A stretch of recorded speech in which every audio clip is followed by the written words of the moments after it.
నేటి రాశి ఫలాలు తులారాశి. తులారాశి వారు ఈరోజు దైవ దర్శనాలను చేసుకుంటారు, దైవ కార్యక్రమాల్లో పాల్గొంటారు, దేవాలయాలను సందర్శిస్తారు. దేవాలయాలను సందర్శించినప్పుడు మీరు ముఖ్యంగా గుర్తుంచుకోవాల్సింది మీ ఇష్టదైవం యొక్క ఆరాధన అనేది మీకు మంచి చేస్తుంది, కాబట్టి తప్పకుండా దిశగా ప్రయత్నించండి. ఇక ఈరోజు తులారాశి వారికి మానసిక ప్రశాంతత అనేది చేకూరుతుంది.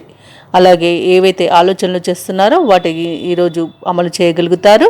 సన్నిహితుల నుండి, స్నేహితుల నుండి సహాయ సహకారాలు అనేవి అందుకుంటారు. వ్యాపారస్తులు ఎవరైతే ఉన్నారో వారు వ్యాపారాలు అనేవి సజావుగా సాగి అధిక లాభాలను గడిస్తారు ఈరోజు. ఇక ఈరోజు ఎవరైతే నిరుద్యోగులు ఉద్యోగ యత్నం చేస్తున్నారో వారికి ఉద్యోగ ప్రాప్తి అనేది కనిపిస్తుంది. ఇక ఈరోజు ఉద్యోగస్తులకు ప్రమోషన్స్ మరియు ఇంక్రిమెంట్స్ లభించే మంచి రోజుగా చెప్పవచ్చు. ఊహించని ఉన్నత స్థాయి విజయాలను సొంతం చేసుకుంటారు తులారాశి వారు ఈరోజు. అలాగే ఈరోజు బంధుమిత్రులతో విందు వినోదాది కార్యక్రమాల్లో పాల్గొంటారు, చాలా ఆనందంగా గడుపుతారు. ఇక తులారాశిలోని భార్య భర్తల మధ్యలో ఏవైతే వివాదాలు నెలకొని ఉన్నాయో అవి ఈ రోజుతో తీరిపోతాయి. అలాగే ఈరోజు తులారాశి వారికి అనుకోని ప్రయాణాలు చేసే అవకాశం కనిపిస్తుంది, కాబట్టి దానికి తగిన విధంగా సంసిద్ధంగా ఉండండి. ఈరోజు శ్రమకు తగ్గ ఫలితాన్ని పొందుతారు తులారాశి వారు. కుటుంబంతో ఆనందంగా గడుపుతారు.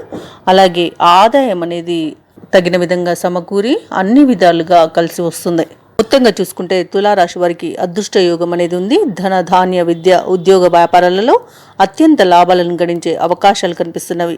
ఇక వ్యాపార వాణిజ్యవేత్తలు ఎవరైతే ఉన్నారో వారి యొక్క వ్యాపారాలలో లాభాలను గడిస్తారు. ప్రభుత్వ ఉద్యోగస్తులు ఎవరైతే ఉన్నారో వారి ఉద్యోగాలలో మార్పులు అనేవి ఏర్పడతాయి.